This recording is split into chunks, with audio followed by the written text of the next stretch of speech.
Hello, everybody. Thank you for clicking on this video. This is the definitive long-term investing tier list. If you do enjoy this video, please remember to like, subscribe, and watch the video in its entirety, as that's what helps it get out to more people. This is going to be pretty unedited, so you might hear some mic pops, you might hear some me pausing and thinking. Just wanted to kind of just make a tier list, get my raw thoughts. I haven't done this before. I haven't ranked them before in my head. I just wanted to go through it and see kind of how the tier list came out and then see what I think is best for people to get into and what's burning money. So obviously S tier is best. D is burning money. There are like just a one call out here is there are some things that are like investment accounts. There's some things that are like methods, like the automatic investments one here, and then there's some things that are like actual assets, right? Like Bitcoin, S&P 500, small like other things like that. So I know it's kind of a mishmash, but wanted to get them all in there.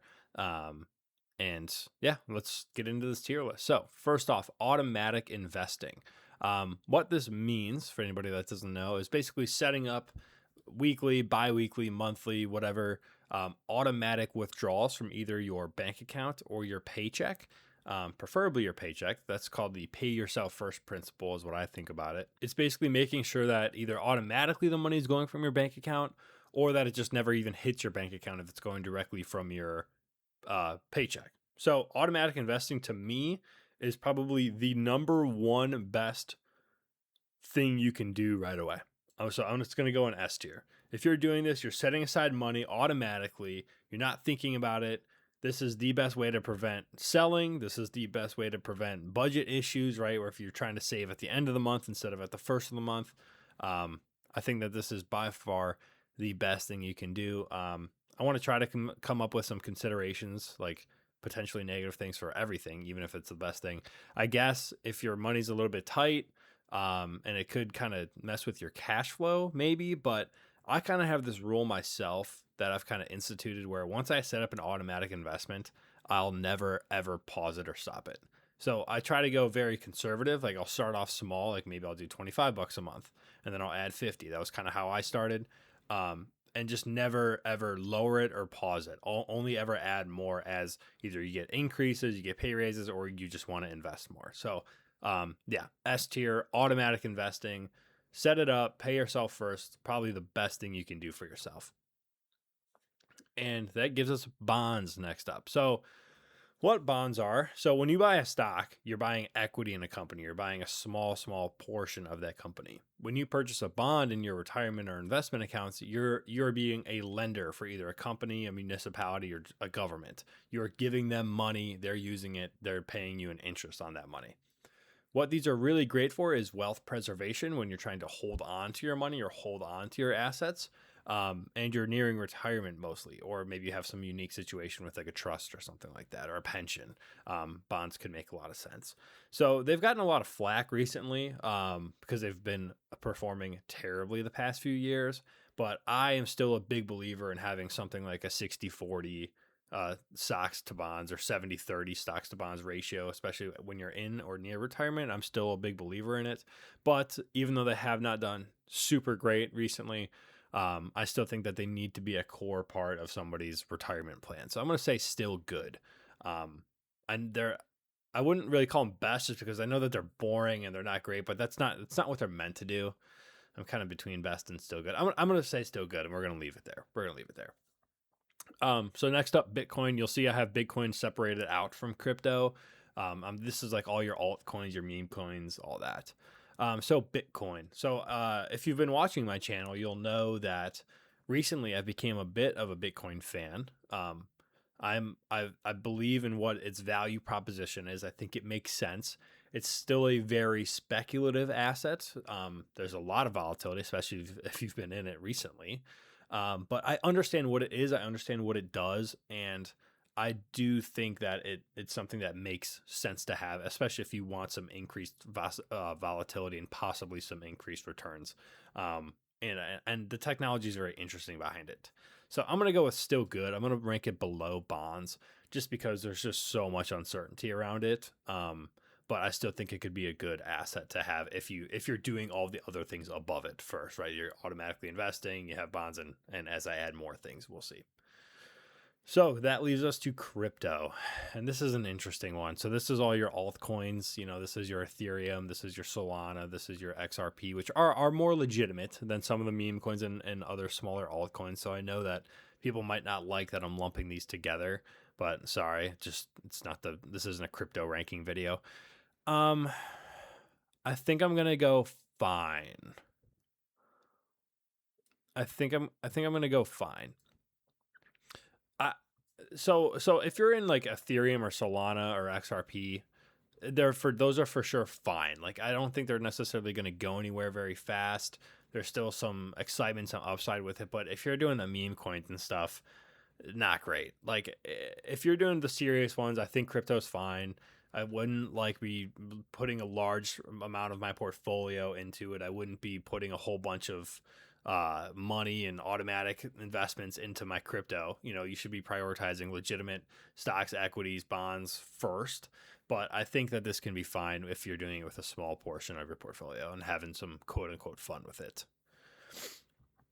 So day trading, this is essentially, I'll be honest, I don't actually know a whole lot about day trading just because I never touch it because I've just seen horror stories and I have friends that went through horror stories. But essentially, it is trading assets, I believe, going up or down in a certain time period.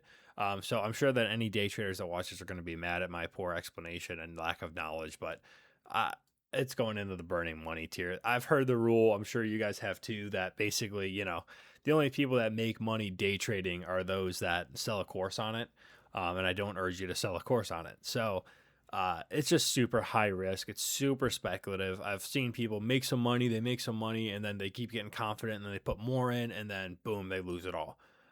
Maybe that's not the case for everybody. I'm sure there are some successful people out there at it. But you probably won't hear from them because they're too busy making money. So, just my opinion on it. I don't do it. I don't think you should do it. I don't think it's a good call. And next up, dividend investing. This is an interesting one. I know that I made a video on this one somewhat recently. I'm going to go with fine. I'm going to put it above crypto. So, dividend investing, is basically you're buying stocks, you're buying companies, you're buying maybe some mutual funds, some ETFs that prioritize high dividends.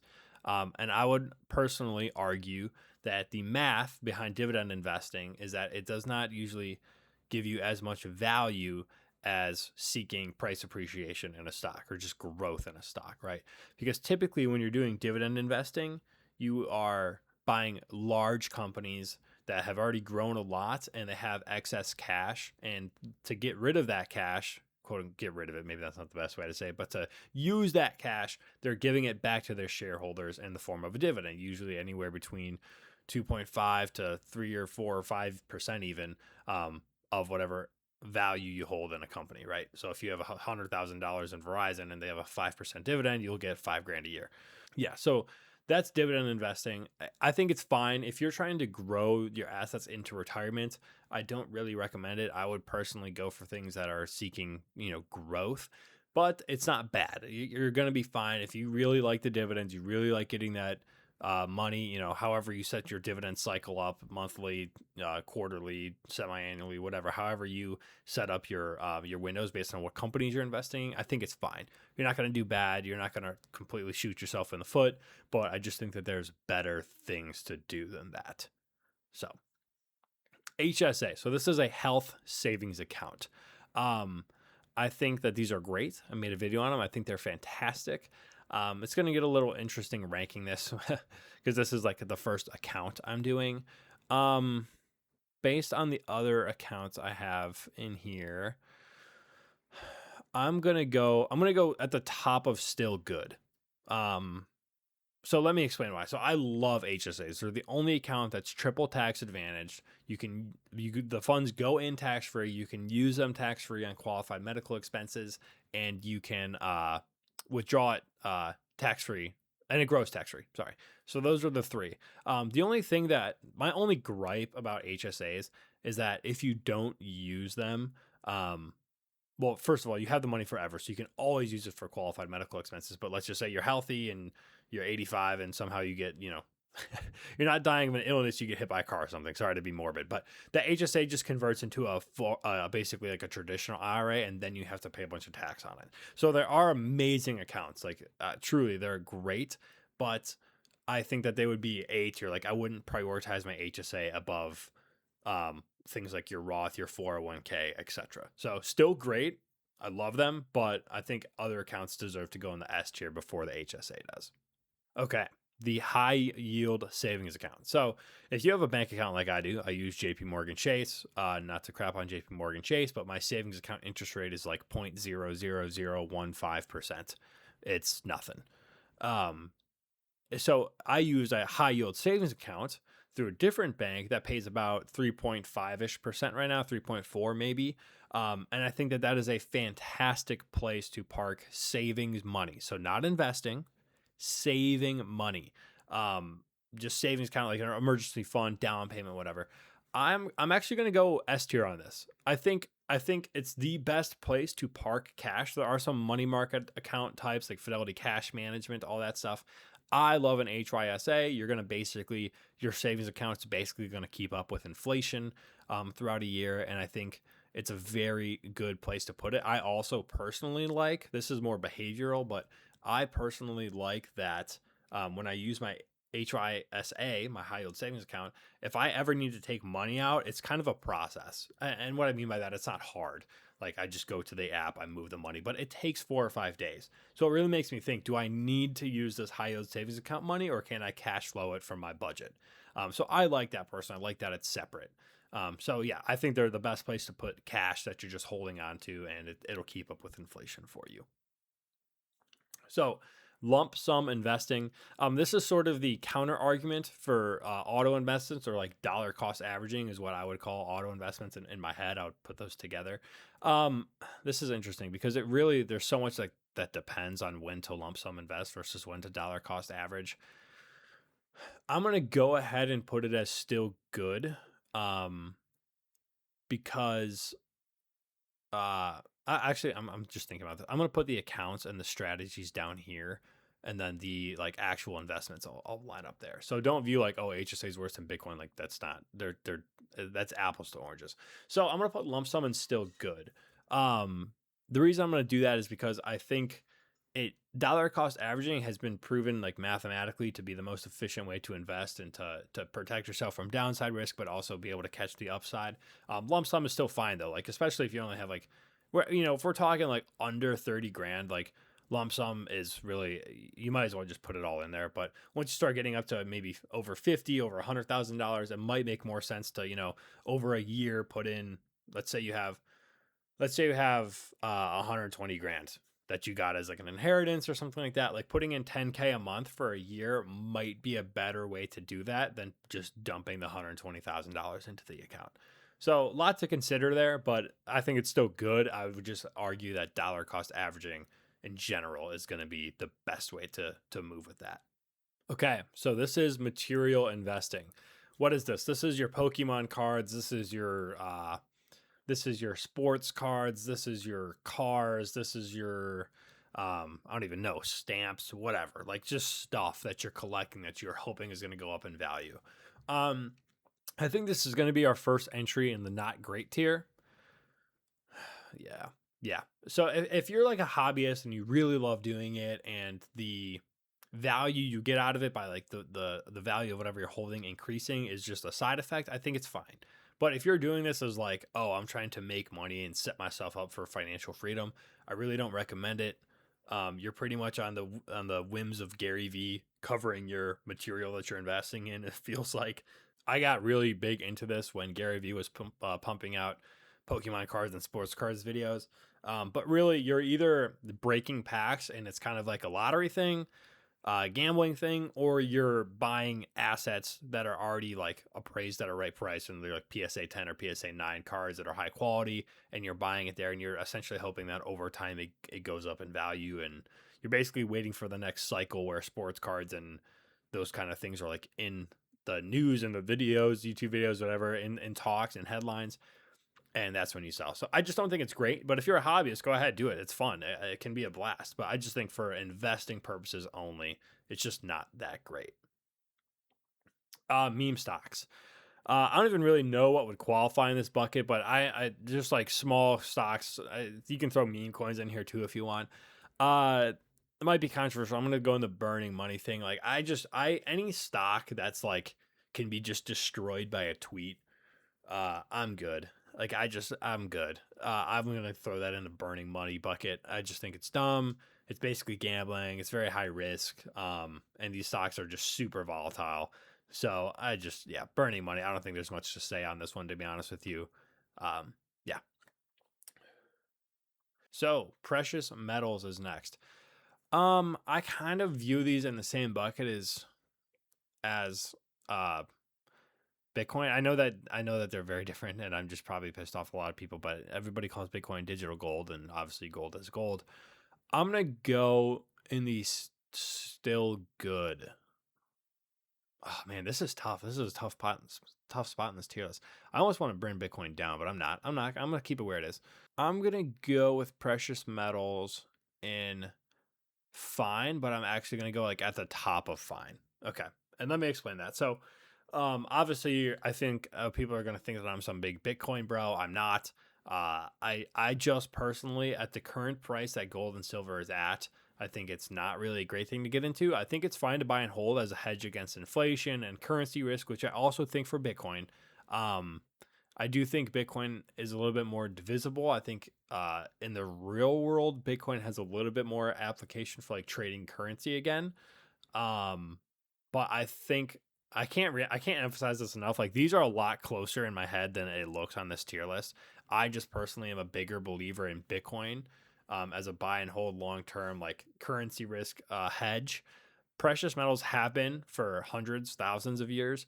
So they're still good. They're still good. I just think that like as an actual form of money, I don't really see that being anything ever again in the future just because it's harder to move around. It's harder to divide up into smaller payments. I think Bitcoin kind of solves that. And this is just purely in a currency hedge or risk like a counter investment essentially.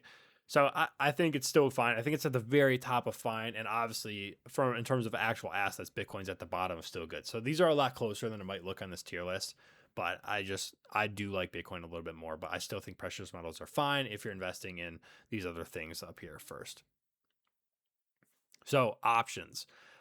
This is and my I've always kind of lumped these in the same bucket in my head as day trading, and that's where it's gonna go. So basically, this is buying puts and calls on a stock in a certain time frame, either going up or above a certain price. Which I guess I kind of thought that was similar to day trading. I can't emphasize this enough. I don't have a lot of expertise in this space.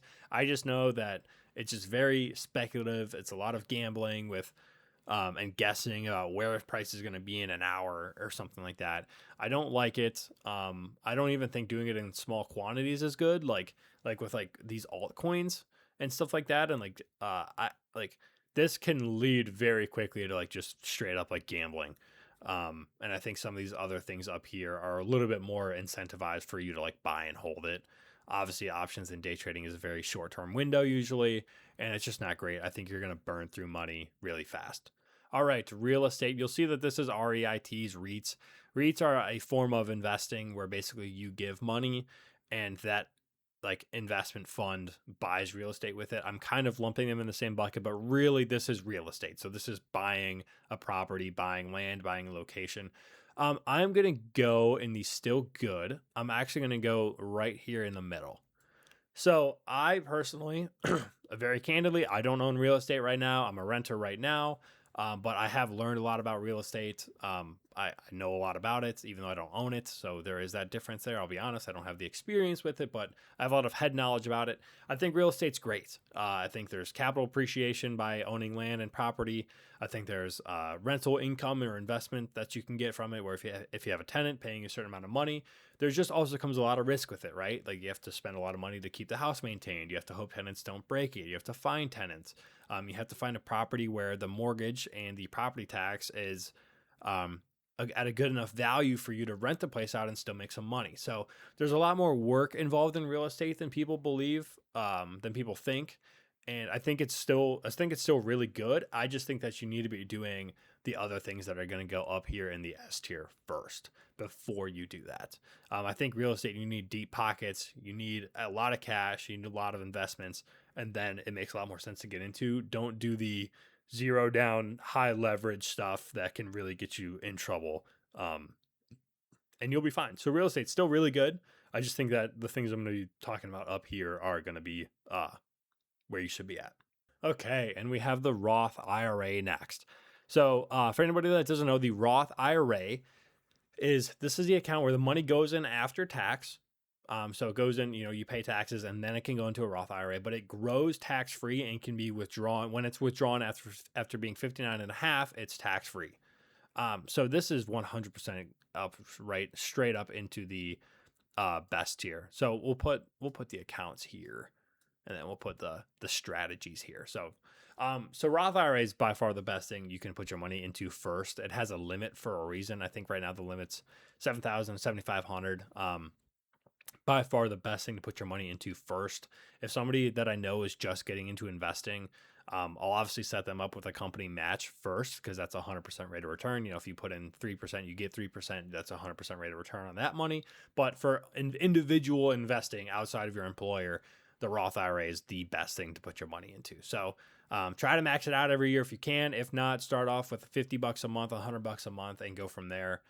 This is really going to be your main staple account. It should be your main staple account in retirement, right up there with a 401k, which I don't have on this list, but a 401k match would also be up here in the S tier. So saving only. So this means not investing. It just means putting money in the bank and storing it away.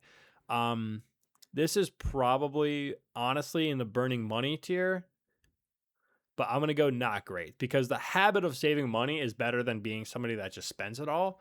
Don't get me wrong, but you're going to be throwing money away to inflation, to not getting capital appreciation, right?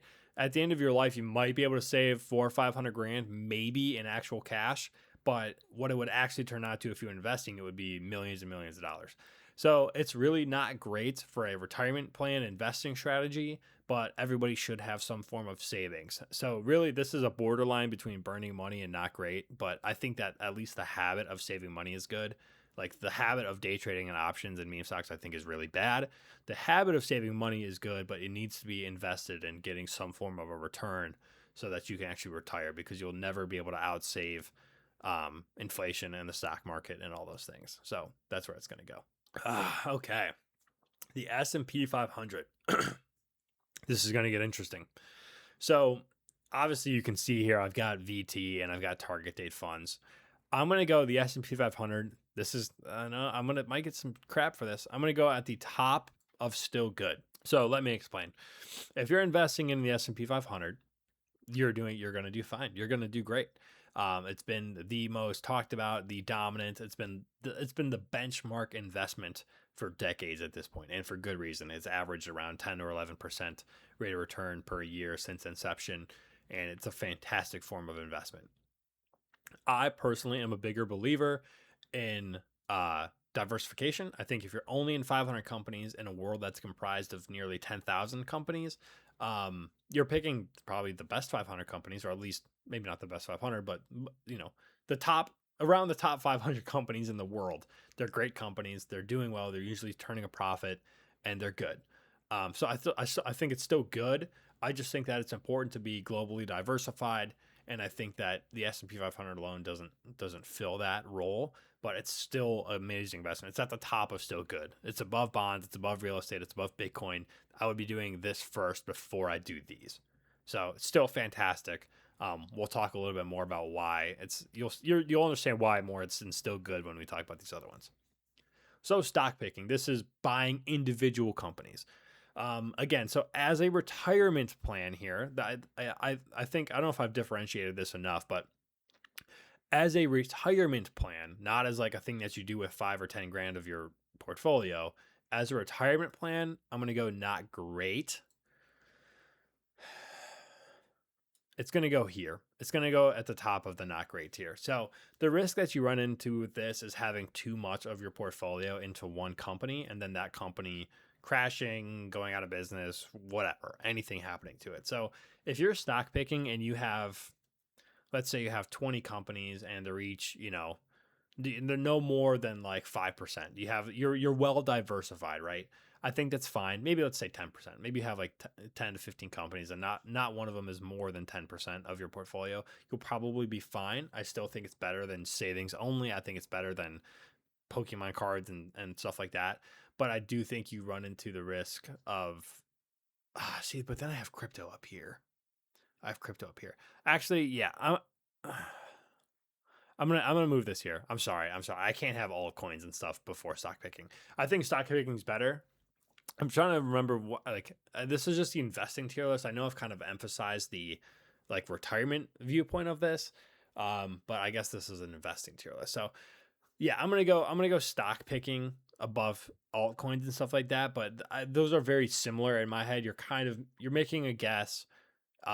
Yes, you're doing analysis. Yes, you believe in the company, you believe in what they provide, but there's a lot more guessing than just buying a basket of funds. And you're basically creating your own basket of funds usually anyways, with stock picking. So I think it's fine. I think you'll do okay. There's just a lot more risk involved with it, especially if you have like 30% of your portfolio in Tesla or something like that. Like if Tesla goes bad, you're going to be not having fun. So yeah, I think it's fine. But I would do the other things above it first. Okay. Vanguard Total World Index. This is going straight up to the S tier. If you watch my channel, I'm a huge believer in being globally diversified across all countries, across all assets by market cap. So Vanguard Total World Index, it's done very well recently. I think that it's one of the best things to put your money into, to invest in, and you'll no matter what happens across the world geopolitically, anything like that, you'll be fine. You will be globally diversified. You will be average, which John Bogle preached going for average. It's the best way to invest. So I'm a huge believer in VT. If you watch this channel, I think it's great. Right now, it's about 60% US and 40% international stocks. So it's a lot more than people may realize. So I think it's great. All right. Target date funds. Believe it or not, this is actually going to go at the peak of the peak of the peak. So what target date funds are essentially when you're going to retire, let's say we'll just use this one, 2045. So when you start off in your investment path, it's very high equities. And then as you get closer to retirement, they get more and more towards bonds. And I think that this is the best one-stop shop. I don't know what I'm doing, but I want to invest and be able to retire account because it does everything for you. It starts off more risky. Usually they have a VT type equities portfolio. Usually it's a global weighted market cap. Most of these target date funds are index target date funds. And then as you get closer to retirement, it invests more and more in bonds. So you don't have to do anything. You just plug money into it and it does all of it itself. I think these are fantastic. I think they're the best one-stop shop investment if you don't want to manage your equities to bonds ratio yourself. I think that this is by far the best thing. I love them. I tell anybody that's saving for retirement that doesn't want to do it themselves, like this is the thing to do. Don't buy VT. I know that's what I buy, but I'm managing my bonds myself. If you don't want to do that, you don't want to take the time to think about it, throw it in a target date and you'll do great. And I think it's perfect. So I highly recommend those. And very lastly, small cap value. I added this one. No other tier list I saw added this. This is right now this is going to be crazy. I think I'm going to get some crap for this. I don't really care. As an investment, I think like S tier. And I'm going to explain this. This one's probably going to have to do a lot more explaining because it's going above the S&P 500. So historically speaking, small cap value has actually shown a risk premium where basically it's a higher risk asset because they're smaller companies, but it has actually given you a premium rate of return over the long haul. And I'm a huge believer in doing a small cap value tilt.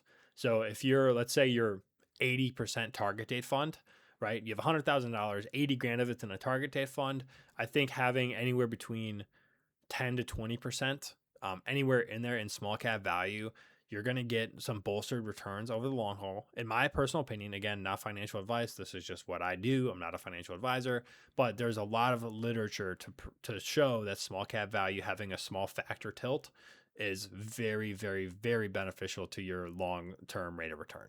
So I'm a huge believer in it. I have AVUV and AVDV, which are Avantis small cap funds, both US and international. I have them split 50-50. That's what I do. And I'm just a huge believer in it. Doing a tilt. So again, not 100% small cap value, but having a factor tilt into small cap value, I'm a huge believer in. So yeah, that's going to conclude this tier list. Again, this was pretty unedited. Really, you pretty much just got my raw thoughts on things. You saw me go back and forth on different things. This was tough to make, and I'm very curious to hear what you guys think. Please feel free to drop a comment. Even if you disagree, I'd really appreciate the like, and thank you for watching.